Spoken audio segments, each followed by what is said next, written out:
This podcast contains language that is not appropriate for children, including cannibalism, auto-cannibalism, and Buck Mulligan. Hello, and thanks for listening to the Science Enthusiast podcast. My name is Natalie, and I'm coming to you from my basement doing the one-woman podcast equivalent of Wayne's World. But tonight I'm missing the Wayne to my Garth, as Dan is without a voice and hopefully getting some much-needed rest, and tonight I'm sorry, you just have me. This week on our show, we are bringing you a conversation I had back in November in which I talked about cannibalism with my friends Buck Mulligan and James Williams. But before we get into that, let's worship a new god of the week. So tonight we are doing Dagda, the Celtic Ruler-God.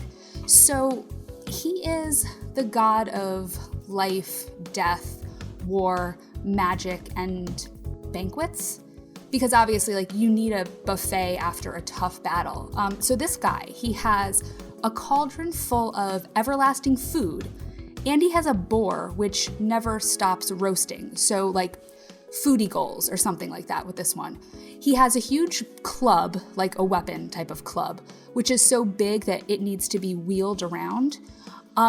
One end of this club could kill you, but the other end could bring you back to life. So there's kind of a why not both element of his weapon of choice. He is big-bellied, cheerful, and raucous, and I don't know, maybe this is actually a god that you'd want to party with. So I'm okay with this one. Dagda, Celtic Ruler-God, I'll worship you for a week, and maybe you guys will too. All right, and now for an interview about cannibalism. You're welcome. I'm sorry. Here we go. I am thrilled to be joined by James Williams and Buck Mulligan, because who doesn't want to start their Saturday by discussing cannibalism with a couple guys from the UK? So Ireland. Buck has been, Ireland.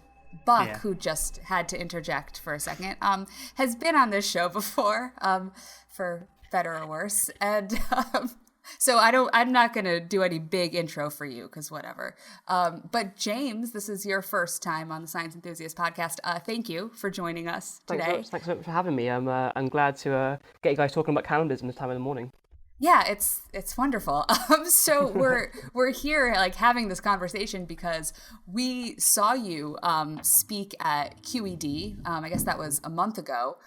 And of course, we hear this guy talk about cannibalism in the skeptic camp day, and one of my first thoughts is, oh, this would be a great podcast episode, because we're all obviously a bunch of weirdos, and you've already been on the League of Nerds talking about this, so I'm not the only one. Fun, so I'm glad to hear you guys were looking to talk about that. Sounds great. Yeah, so can you just tell us a little bit about yourself and how you've come to, I guess, be interested in this topic? Yeah, sure. So I have always had an interest in the macabre, and always has an interest in death as well. I went to university and studied ancient history, where I studied all sorts of things, including human evolution and a bit of archaeology. And my dissertation, I decided I didn't want to do any Greece or Rome. I wanted to do something a bit weirder, so I plumped for looking at the cannibalistic rituals of the Aztecs. In part, I sort of came to cannibalism through a series of books that I had read, including one by Timothy Taylor called The Buried Soul, which is all about death, and it discussed cannibalism. And I went from there, really, and since then I've just consumed so much media about it and so much information about it, I've just become fascinated. Well, yeah. So, and then it led you, I guess, to do this talk at QED. I mean, do you do these talks or tell stories about these things? I had actually done a talk before in Bristol at Arnisfell Cemetery. You had I was there talking about cannibalism, and I had another gentleman talking about necrophilia. You also discussed disposal of bodies, and so that was a really good fun talk, and it sort of came out of my involvement with the University of Bristol, and since then it's been finding anyone I can really to listen to me. Cool. So I guess can we get some like just definitions on the table? Like what's the definition of cannibalism really? Because I mean, I know like a lot of people probably just, you hear the word cannibal and you think kind of like Hannibal Lecter, Jeffrey Dahmer, like just, you know, some of my favorite people. Right, they are, right? They aren't really some of my favorite people. I just felt I needed to interject because I haven't said anything in like ages. In how long? Buck Mulligan has not talked for 3 minutes, so I just felt like lonely out here. Like I was just sort of listening. But we'd carry on there. Well, no, okay. Well, I just want to know how he defines, you know, this whole thing of eating people. Sure. So I think serial killers come to mind immediately whenever you talk about cannibalism with anybody. So like you say, like Jeffrey Dahmer and Dennis Nielsen, that kind of thing, and like super interesting and definitely a type of cannibalism. I think there's the one definition, which is you eating the flesh of a member of your own species. And that's one type of cannibalism. But cannibalism is actually a big umbrella term for a whole range of behaviors in the animal kingdom and in humans. So broadly, it is eating of a conspecific, so eating of a member of your own species, or more broadly, even the products or, in some cases, the waste of another of the same species as well. Okay, all right. So things like eating a slab of someone after they're dead, cannibalism. But you also have types of cannibalism like placentophagy, where you'll eat a placenta, which is a part of a member of your own species, or you'll drink someone else's blood, or your own blood, or both, which are types of cannibalism. That eating of placenta, I mean, I think the first time I ever seen that, like I grew up on farms, and once watched a cow eat her own placenta. Mm-hmm. After giving birth to the calf, and after asking a few people to explain this to me, I was told, you know, it's mainly for two reasons: one, to stop predators for getting a taste for calf, and to, you know, also so they don't have an easy way of tracking them down, but also because it was such a easy, rich source of calories. Mm-hmm. Yeah. So what I understand about it, that's why it happens it happens in so many different animals, and so loads of different mammals. And in humans as well. Like, there's a few like really famous instances of people eating it, even like airing it on TV and stuff. Tom Cruise, like if the name comes to mind. Well, when I had my kids, like in the hospital, they asked me if I wanted to keep my placenta to eat. I did not. I did not want to keep it and like eat it. Or I think some people get it turned into little capsules. Really? Like they get it, I think they get it dried. How interesting. Like they like dry the placenta and then make it into capsules. I feel like it was the Kardashian family, one of them. Okay, I see. Like of course it's like some famous person thing, but yeah, I feel like I remember a story fairly recently where they were taking like placenta pills. As one does, I guess. But I did not elect to keep mine. So I'm actually not sure of the science behind it. I know there's some debate within the skeptical community about whether eating placenta is actually like an advisable thing to do after birth. I know there's like a popular idea that it's like good for you and good to do, but I'm not actually sure what the actual science is behind it. I need to look into it really. Yeah, I like.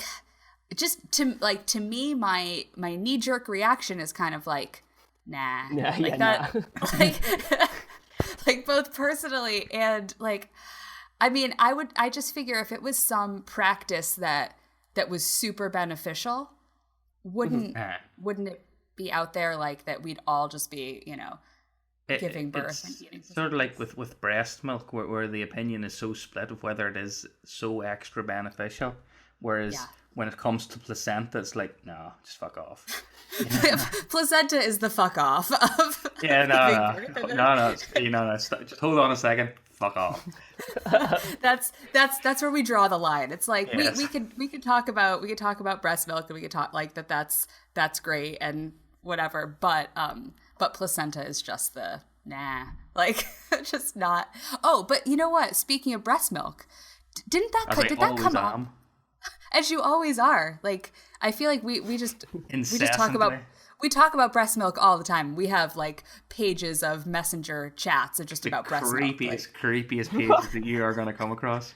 That is until you read the comment section underneath the League of Nerds cannibalism video, then, which I will get to at the end. I have a little look. I see you've been getting involved in that, Buck. I saw you like getting in and discussing with everyone. I love comment sections. I love them, and the more negative they are, the better. I haven't even looked at the comment section there. Is there some phrases? I'll read a couple to you at the end here. Okay, all right. So that'll pull some questions from it as well. Oh, yeah, good. Okay, well, we'll go there at the end. That's amazing. So, but breast milk though, Buck's favorite topic, obviously. Didn't that came up on League of Nerds, right? Like the idea of breast milk and cannibalism. Sure. So I think this strays into like where how you define cannibalism, and if you're going to define it, I think if you're going to say something like things like placenta are sort of deemed as cannibalism, and things like drinking blood and that kind of thing, there's starts to be a really fine line about where you draw this. And I think you could draw the line so that you have some things like breast milk and products of mammals could come into that as well. And so, I think and on some broad definitions, you could include breast milk as cannibalism, yes. Yeah.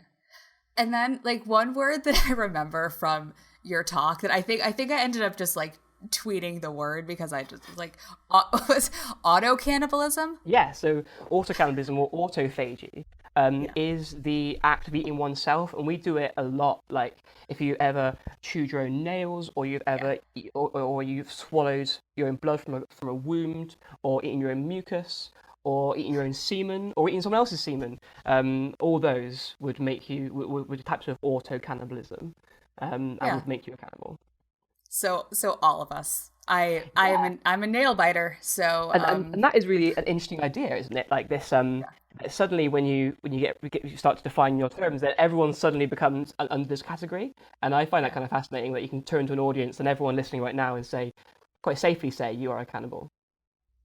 Well, everybody is sitting there right now, and like someone who was biting their nails at that moment is just like, nope, not going to do that right now. I'm not gonna eat myself at this moment. This is just funny and bizarre and super interesting. So, so obviously, there's some definitions, whatever, and we've kind of touched on the fact that there's this idea of these kind of Buck's favorite people, serial killers, killing and eating people, but there are cultural practices, right, that involve like rituals of cannibalism. Yeah. And that, So can you talk a little about that? I think cannibalism is so often associated with murder and so often associated with like psychopathy. So like serial killers and that kind of thing. But the vast majority of human history, cannibalism has been accepted in lots of different cultures across the globe. And before even we had any type of ritual, there would be with evidence of prehistoric hominids eating each other and eating dead bodies, that kind of thing. And there's just so many different types. So how to like start? So there are instances that we can record that we know about of humans having cultures in which they will eat the dead bodies of their relatives, for example. Like a type of reverential funerary cannibalism where you'll eat somebody who you loved in their life in order to honor them as a type of group restitution, that kind of thing. Mm-hmm. So that's like one type where it's just we have examples of cultures where it is socially acceptable. So like there was the one that I came across like just as I was kind of reading. I mean, there's so much to read about this, obviously, like you can just keep going down like a rabbit hole and getting deeper into all these practices. But there was one tribe like in the Amazon, and the tradition is like they want to remove like all traces of the dead person, and that includes their body. Yeah, I think that's like a really common idea. So there's another example, the four people of Papua New Guinea, they would eat the entire body. They would eat the skin, the hair, the nails, everything, and the innards. And the people themselves, in this case the women, would become the grave. The people were the grave. Wow. Okay. That when you, because I've heard you do your talk at QED, of course. That story I found, because you went into some dreadful details, but that story in particular I found really sort of upsetting, and not upsetting, but slightly stomach turning. But then as I sort of researched and looked into it myself, and maybe you talked about this as well, how these same people, when told about herb burial practice, told about putting someone into the ground, they find that equally as disturbing.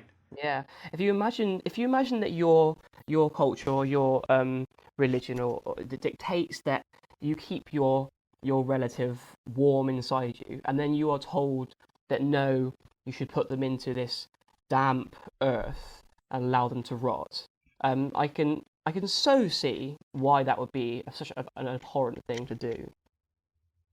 Right, because in that other culture, like, or I guess, I mean, everybody wants to take these rituals and practices as a way to honor the person that's died, right? So if your way of honoring the memory or the person is in such stark contrast to this other practice, it's like, yeah, then it probably just comes off as wrong or cold or whatever.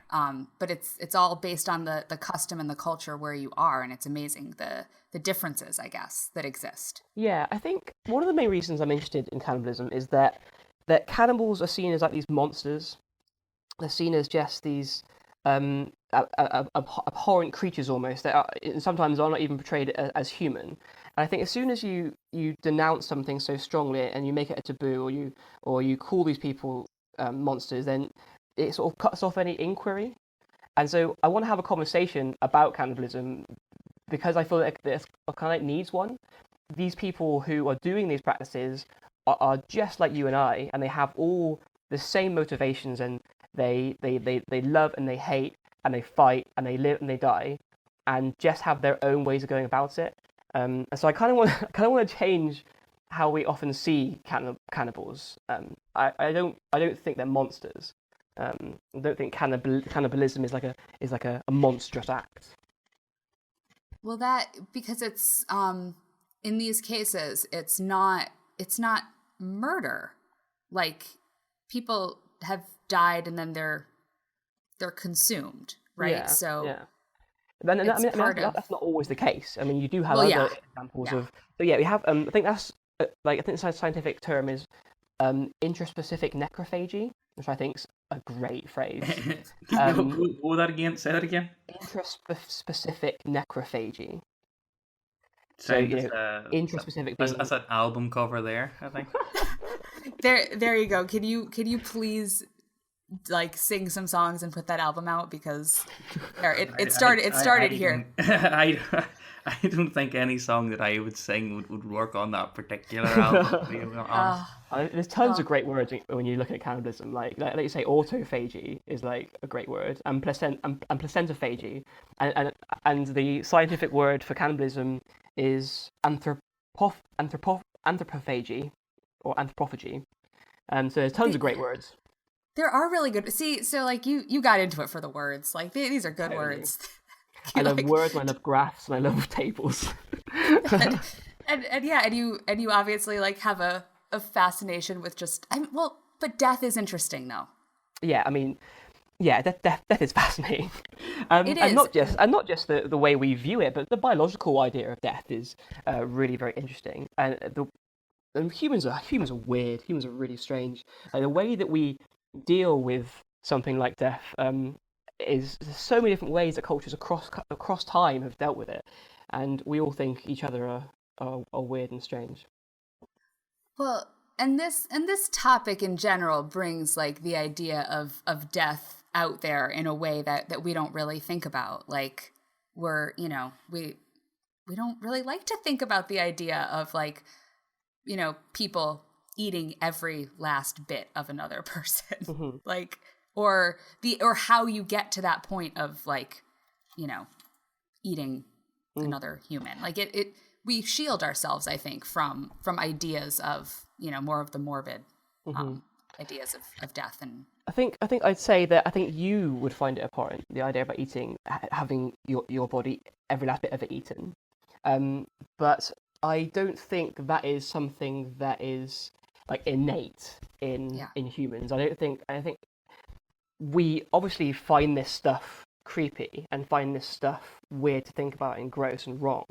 But I think that is largely a product of this, like the culture and the religion and everything else in which you've grown up in, and also the time in history as well. There's not really a need for any kind of. But need to cannibalize at the moment. Is the point of view in history. But does it not seem that all across all developed society, there's no developed society that has cannibalism or accepts it? It's a taboo, and it exists only in small brackets or tiny little cut off areas. No, that's like a really interesting question. Is like, why does it not exist anymore? Because I can't think of a good reason, and it's something that I really want to look into more. Is why it doesn't exist anymore, and only exists at the fringes of human behaviour. And it's, it still does go on to this day. There are tribes. I've forgotten their name entirely, which is really awful. But there's a tribe in I think it's Western Papua New Guinea. There are the Korowai, who, as of 2006, or at least 10 years ago, were still practicing approved cannibalism. Yeah. But is this a protein thing? So is this that's a really interesting question. in these areas where meat is so scarce, where it makes up about 5% of their diet, that's letting this go to waste? Oh, but such a good question. I love this. Okay, right. So we should have a quickly look at like zoological cannibalism, why that happens. Yeah. So it happens all across nature. It's like in like now 1,500 species and counting, and these are herbivores and carnivores. And you first think about cannibalism, it doesn't make any sense. It's like, why is it a good idea? Why ever a good idea to eat a member of your own species? But this is actually are a ton of good reasons. So, say you're a baby mouse, and you've been stuck into a corner, and you and your babies are in a corner, and a cat is threatening you. It's probably better in that situation for a mum mouse to eat her baby mice and to get all the energy from those mice she produced, so she's able to survive and escape and produce more. Mm-hmm. Or gerbils that practice loads of cannibalism. Mama gerbils will eat baby gerbils indiscriminately until they have their own litter, and that is because you are able to, one, get some food for yourself, and at the same time make more room for your own offspring.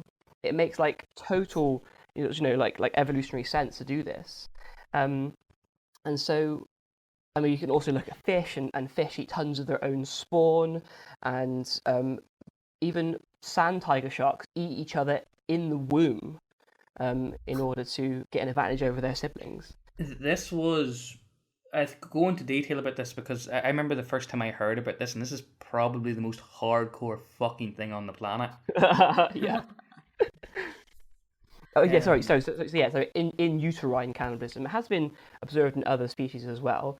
But yeah, I think there's even a video you can look at on YouTube, but it is pretty gruesome, where you'll have the sand tiger sharks who are developed enough that they're able to sort of swim, as it were, in the womb, and at that point, sort of the needs of the individual sort of takes over, and so if one sand tiger shark is bigger than the other sand tiger shark, they will eat each other.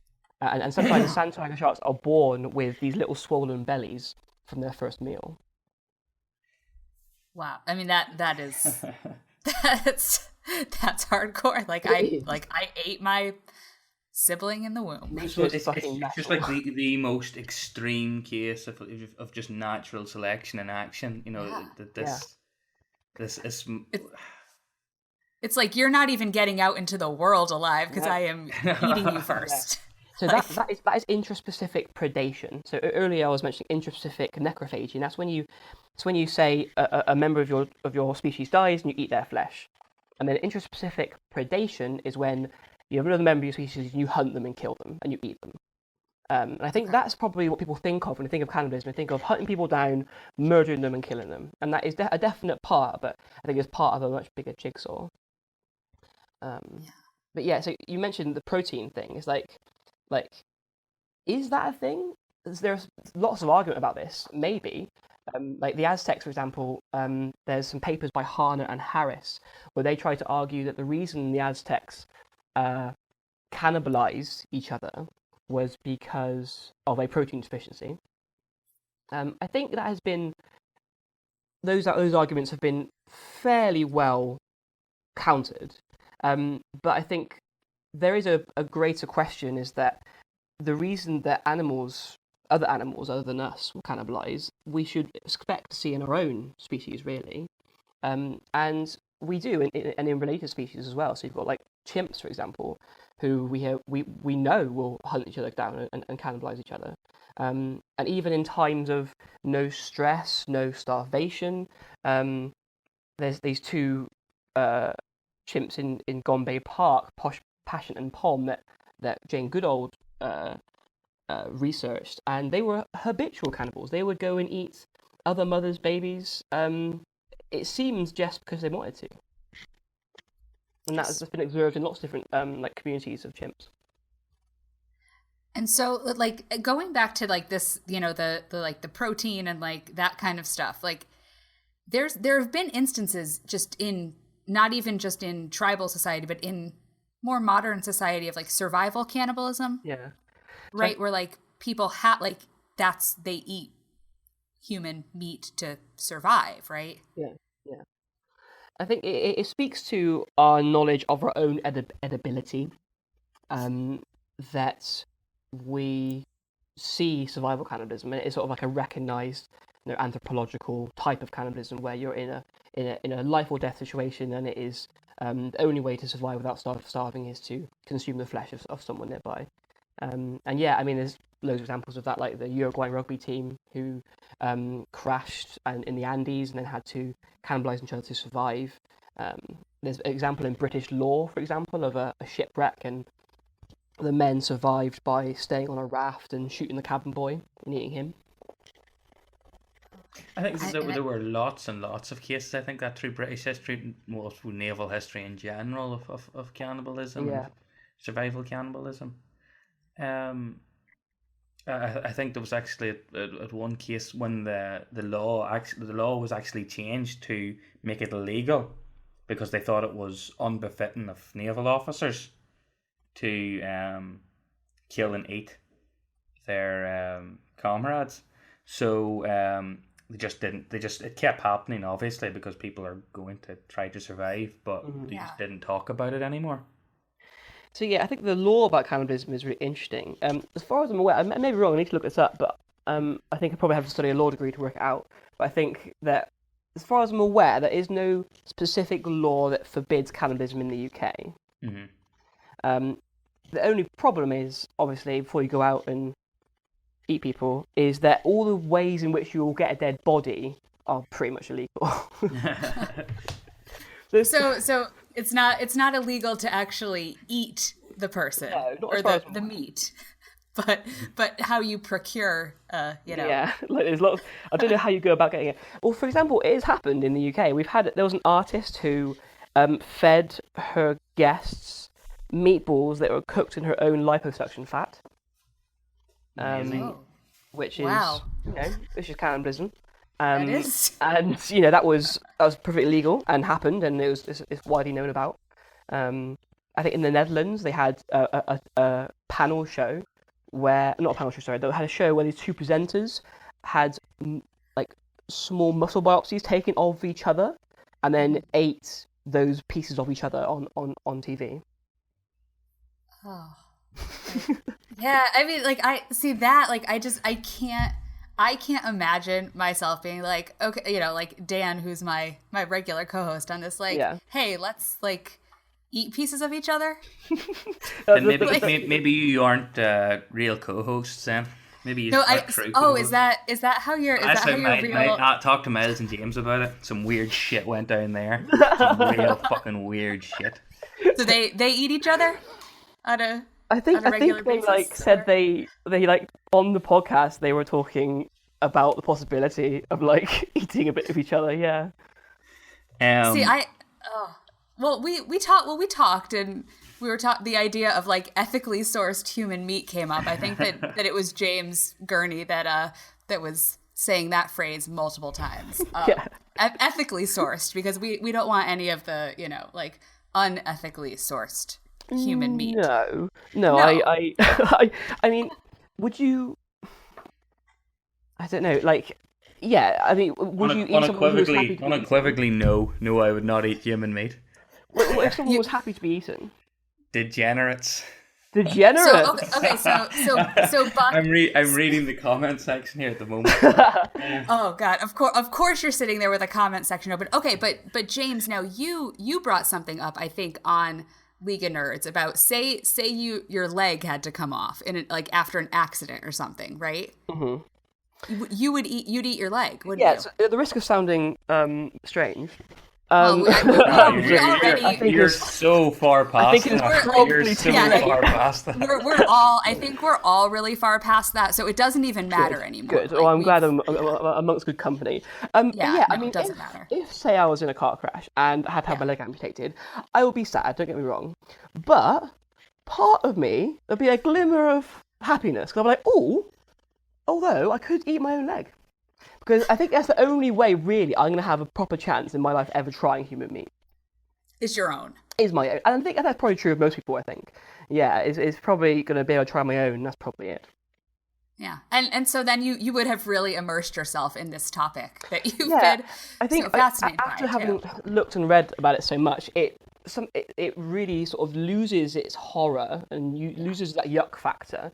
And there are so many cultures throughout history who have used cannibalism in such a reverential way and in such a caring way that I find it very hard to see it as a barbarous act. And so, yeah, I would most definitely try. I don't see a moral objection to that. I don't really see a moral objection to cannibalism at all, really. I see objections to murder and objections to torture, etc. I think we can all object to murder and torture. I think we'll just I think we can put that stamp on this show. It's like we object to murder and torture. Start with the basics, shall we? We'll start with the basics there. No, Buck. Let me ask you a question though, Buck. Okay, so say your plane crashed in the mountains and you're with some people and all the food supply goes. Like you would not eat somebody dead? No, eventually hunger would force me to do that. I accept that's the reality. Okay, so you accept the survival cannibalism. Yeah. Okay. I think that's a reasonable enough thing to do in those circumstances. But as for out of curiosity, no. There's a bit of James Gurney. There's a bit of James Gurney line here. Let's see. I'm curious. I think I need to make myself more clear. Like, I'm not advocating it really. I'm not saying go out. And I'm not saying everyone go out and eat. You're fucking backpedaling now. You're backpedaling. No, I know exactly what he's saying. You're just whoever you are. So I'm not saying everyone should go out and eat each other, because I don't think it's probably not going to be happy. Does anybody else? I'm just going to put this out here. Does anybody else just mind immediately go to the gutter whenever he goes? I'm not advocating eating each other.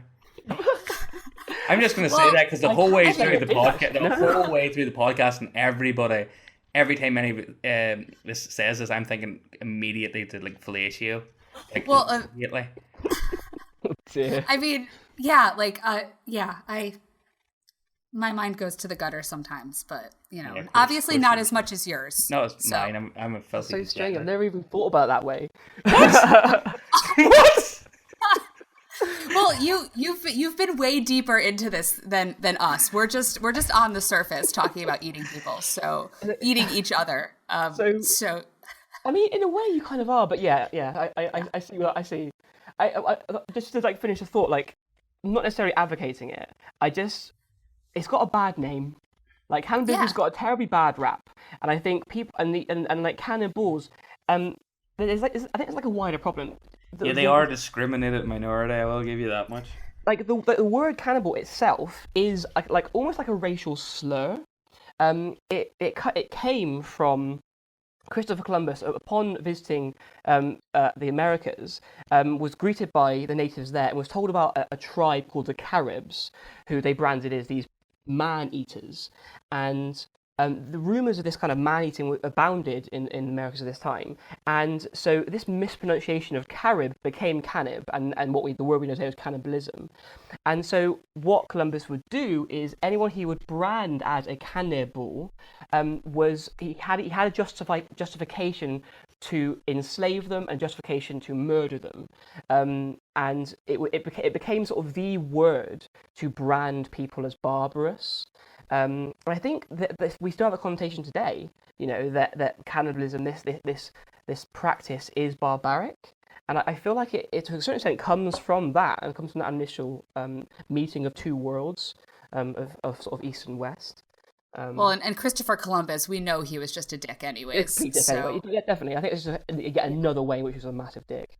Oh, of course. But it's an interesting, especially him being such a staunch Catholic. Because the line, and I remember just sitting in mass one day and hearing the line, and just about whatever age I was 19, and it never occurred to me how weird the line, whoever eats my flesh and drinks my blood has eternal life and will rise again in the last days. Yeah.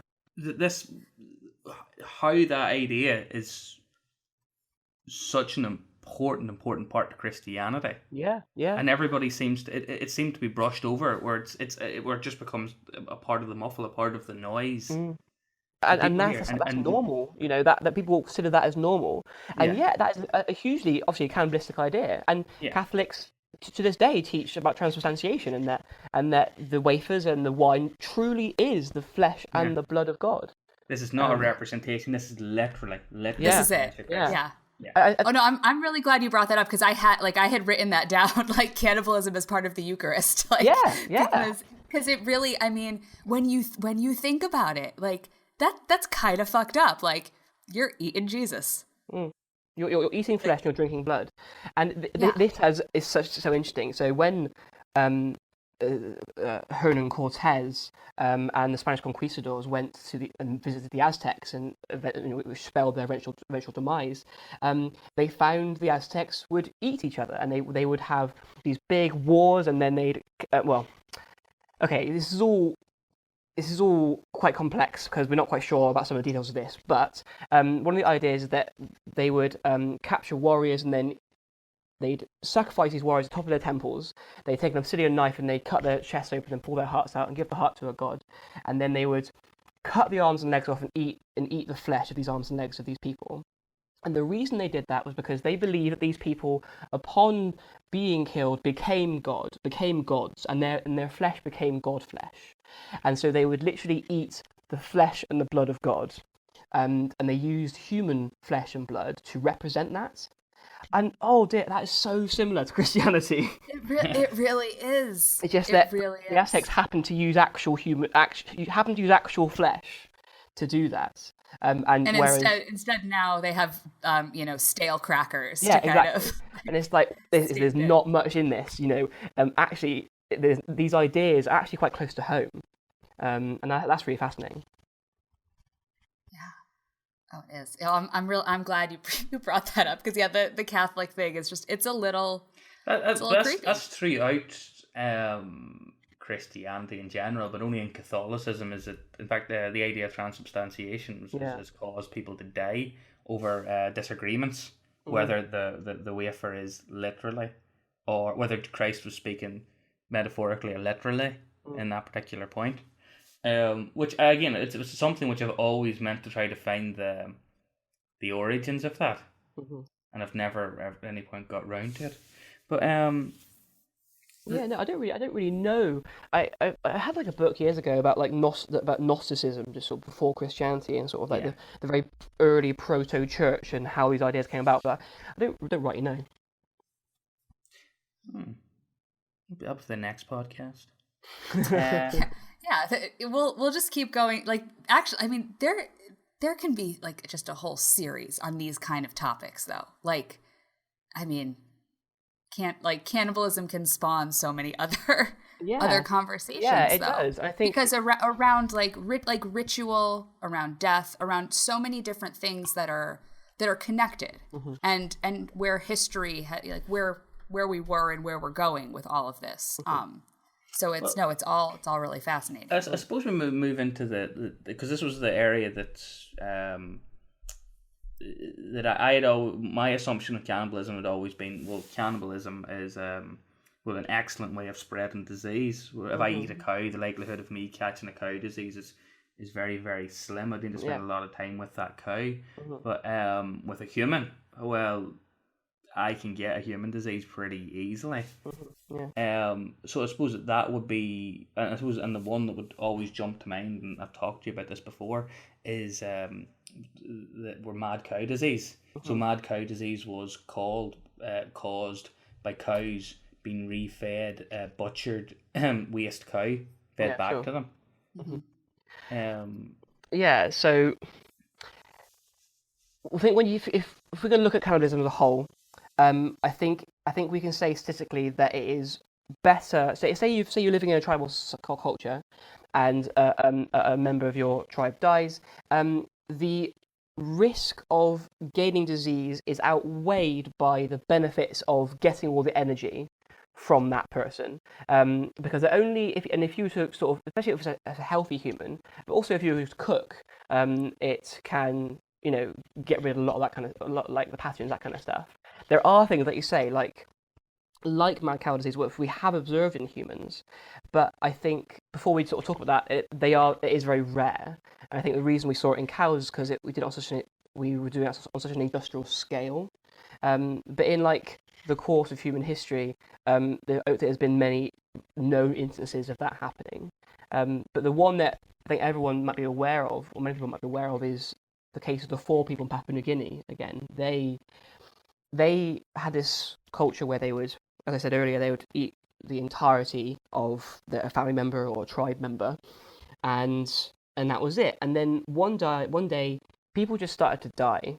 Like the 4 people had this really strange disease. The motor function would go. That it was a degenerative disorder, and they would begin hysterical laughing. And after a very long and prolonged and painful episode, they'd die inevitably. And this was called Kuru, which is a sort of prion disease, which is very similar to sort of mad cow disease. And that occurred in the 4 people, and it completely decimated their population, because the very way in which they were honouring their dead, who were dying at a greater rate, was to eat them. And it just so happened that this one thing that, maybe even only one individual may have had, spread throughout the culture and just wiped them out entirely. I think that is spawned this idea that human meat is dangerous, and no meat is completely safe. There's always a risk of something. But I think on the whole, human meat is as safe to eat as anything else. I think you did mention things like I think if you're going to eat like a diseased human, then yes, I think you've got a higher chance. But I think generally it's pretty safe. Someone emailed me actually after that podcast, after the League of Nerd podcast, and asked me about blood diseases, about like things like HIV and AIDS. Well, AIDS, I think it has to be blood to blood transfer. You can't you could drink all the AIDS blood you want. You're not going to get AIDS. That answers that. Then I wasn't entirely sure if it would be able to go through the stomach lining or anything. I didn't really know. So yeah, I don't think it's massively dangerous. Yeah, that's it really. It's a PSA. Human meat, safe. You're going to be fine. You're going to be fine. Just find some like ethically sourced human meat from a healthy person, and just go for it. I think I would consider it an honor. I would be happy to be eaten after my death. I'm not thinking anyone would be willing to, but I would be happy knowing that I wasn't just going to rot in the ground. After all the useful organs were taken out and all my corneas and everything else that go to help people, if I were able to go towards actually like sustaining someone, I can see that as a nice end. But I know that's not the way that everyone would see it, obviously. Well, because you look at it through this lens of having like kind of studied practices and kind of come to this understanding that in yourself, like that it's not this, barbaric practice, I guess. Yeah, sure. I mean, interested to hear the arguments that it is, because I think that discussion is really, really good to have. And I think it's just starting any conversation about cannibalism is tricky because of this, because it is one of the major taboos in our culture. It is one of the maybe the 3 or 4 major taboos, and that does stifle a lot of conversation. So I guess that's one of the reasons I talk about it, is because I want to start one in some way.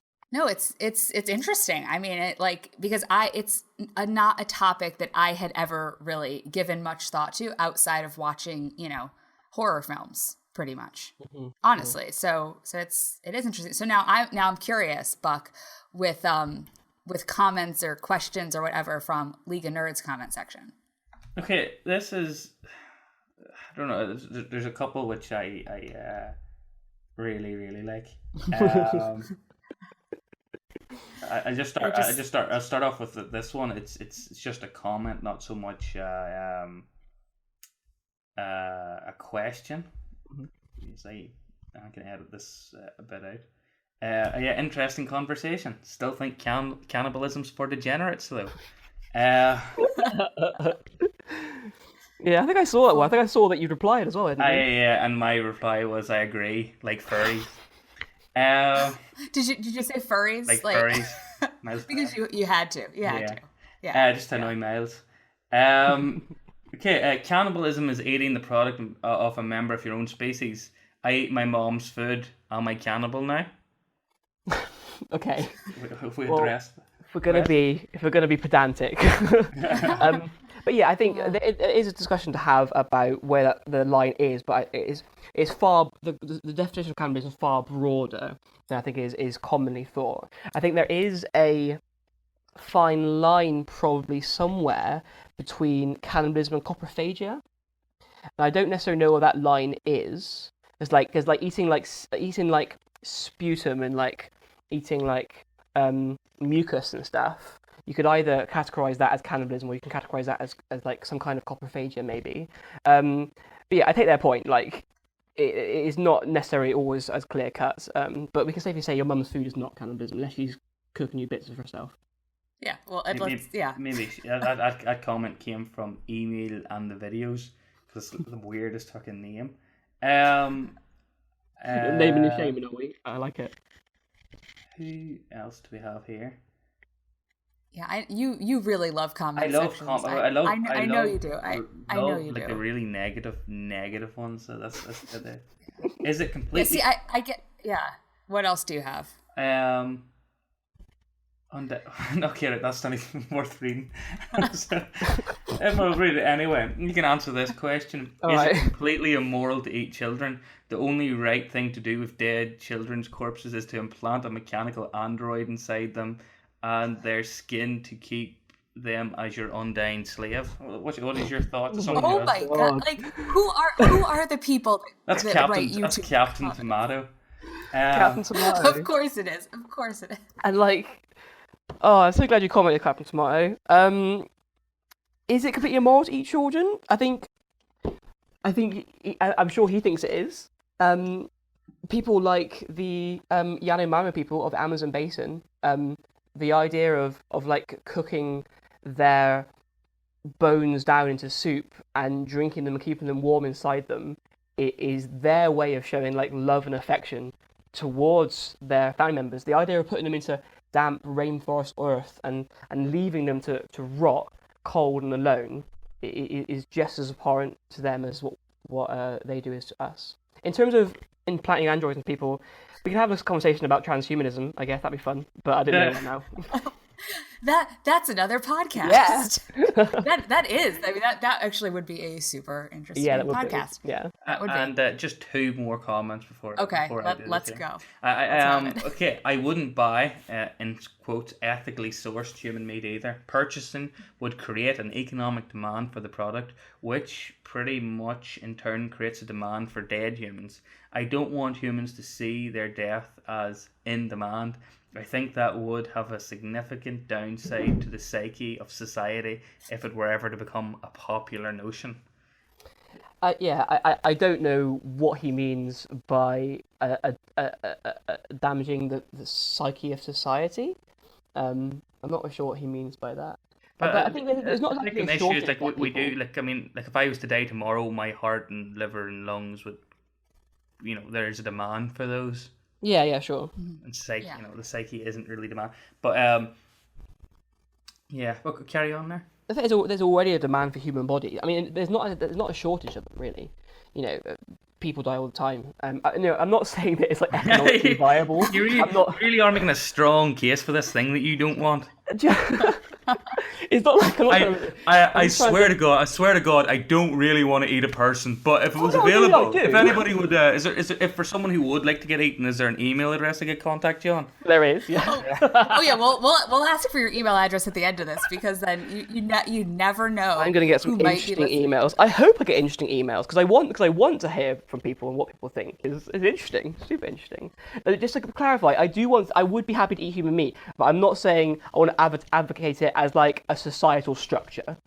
Yeah, like you're curious. Yeah. You would, if the opportunity presented itself, you'd go for You it. guys read Hitchhiker's Guide to the Galaxy, Yes. or seen the film or the TV show, whatever. You remember the bit in the restaurant at the end of the universe where you've got the pig who wants to be eaten. Uh-huh. Yeah.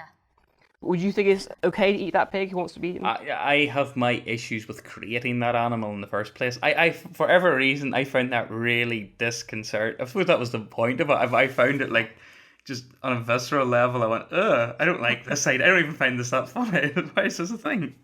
For listeners who may not know, like in this scene in the Guide to the Galaxy, a pig or a pig-like creature is wheeled to a table in the restaurant and is proudly showing off bits of him that the diners could eat, and then was perfectly happy to be taken away and be slaughtered.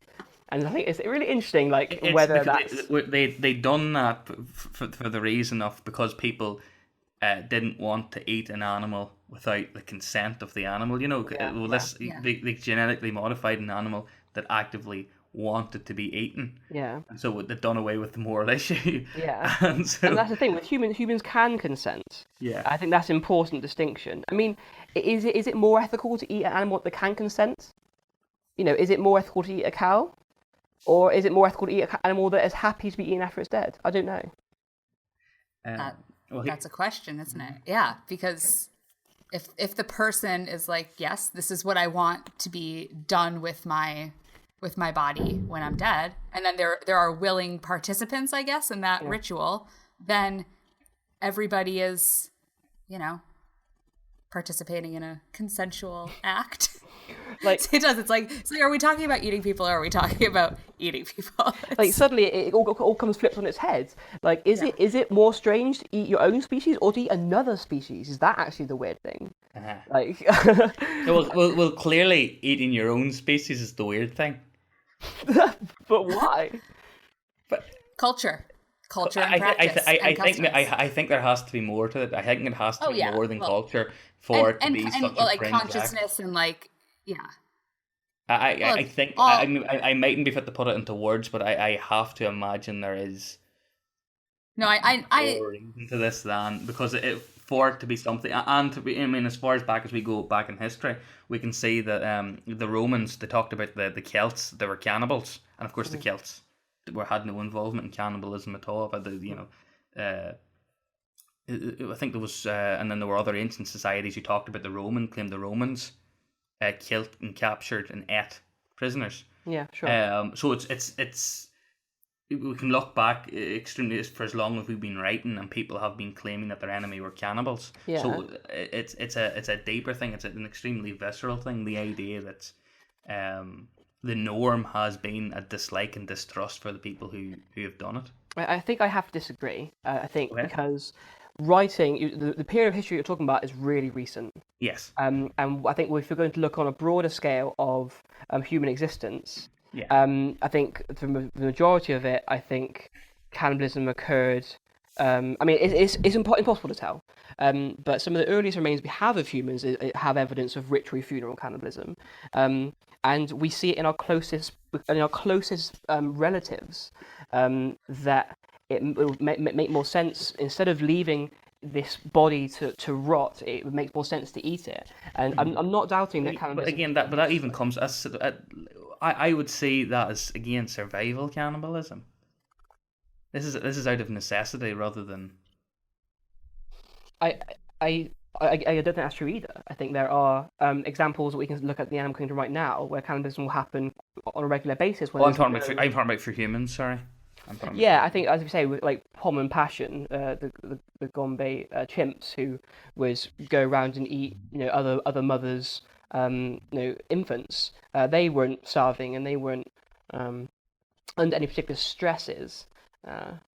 It might just be that it makes evolutionary sense. And then as we've sort of maybe moved further and further away, or maybe agriculture's become more and more of a thing, it's become less necessary.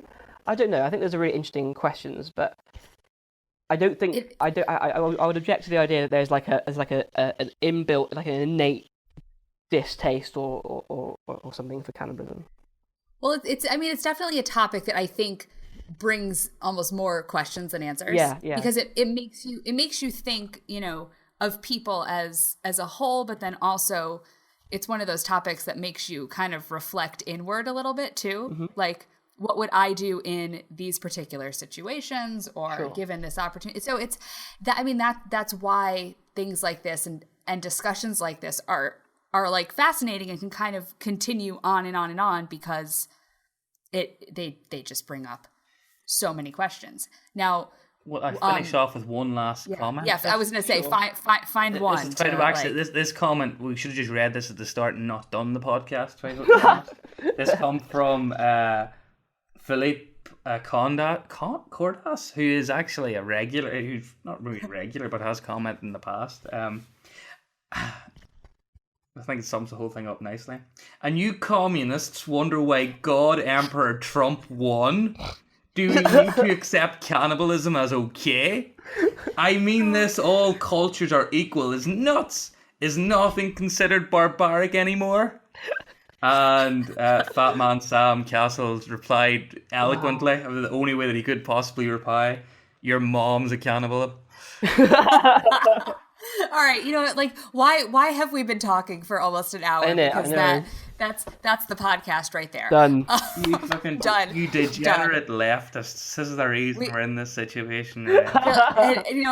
And do I just apologize on the part of my country, like, to the rest of the world that we did elect Donald Trump? I feel like I need to do that every podcast from now for the next 4 years and forever. No, forever. I'm really sorry, guys. For the next 2 years until the nuclear winter kills us all. Yeah.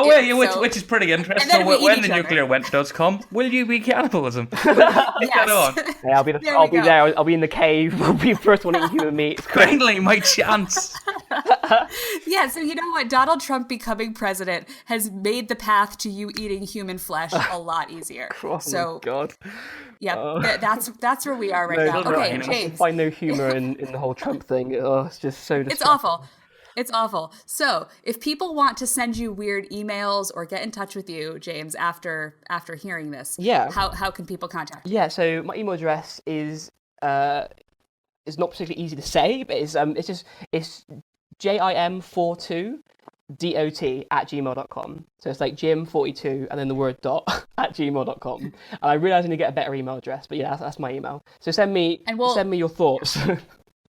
And we'll put it in the show notes for this. And see, we don't really post our shows on YouTube, so we don't get the outlandish comments that Buck gets to reply to. All right, and Buck, where can people find you on the internet? Find me, because I went and looked this up for once. It's that Buckguy, so at that Buckguy on the Twitter. On the Twitter. Unless you're a degenerate, in which case, don't contact me.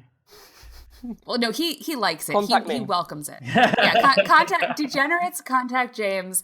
The people who just want to send like baby giraffe photos to Elijah Wood. Contact Elijah. If you just want to send some baby giraffe pictures, don't bother sending them to me. Just send them direct to Elijah Wood. Buck's trying to just make some weird connection with former hobbits happen. So thank you guys for helping me start my Saturday by talking about eating people. It was a real pleasure. Thanks for having me on, guys. Thank you for joining us for this week's episode. If you enjoyed listening, please consider leaving us a 5-star rating on iTunes. If you have comments or suggestions, love letters, hate mail, you can reach us at podcast@ascienceenthusiast.com. You can find our full podcast archive at ascienceenthusiast.com/category/podcast. You can follow our podcast page on Facebook, follow me on Facebook at Skeptical Parenting, and follow Dan at A Science Enthusiast. Also, if you enjoyed the show, consider checking out our Patreon page at patreon.com/tSE podcast to get access to premium content such as extended interviews and early access to episodes. We understand that not everyone can afford to financially contribute to the show, and that's okay. But if you can, like James, Alice, all 4 Michaels, Kris, Sarah, Janet, Amanda, Astrid, Andrew, Jeff, Susan, and Trevor, we would be incredibly grateful. And I guess now I'll just hit you with the quote of the week. Emotional intelligence is just as crucial as scientific objectivity in the struggle to understand the past. And that is from Timothy Taylor, who we referenced earlier in this in the interview. And so I like that. It kind of is the whole appealing to both hearts and minds as we try to, I guess, understand everything, really. So we will be back next week with an interview with our friend Dal, who runs the amazing, I'm going to go with amazing, Take That Darwin Twitter account.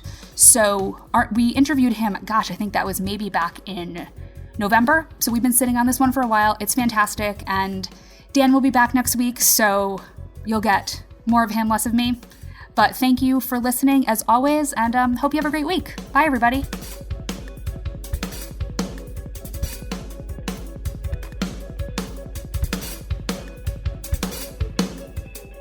The music you heard tonight was written and performed by Adam Johnson and was used with his permission.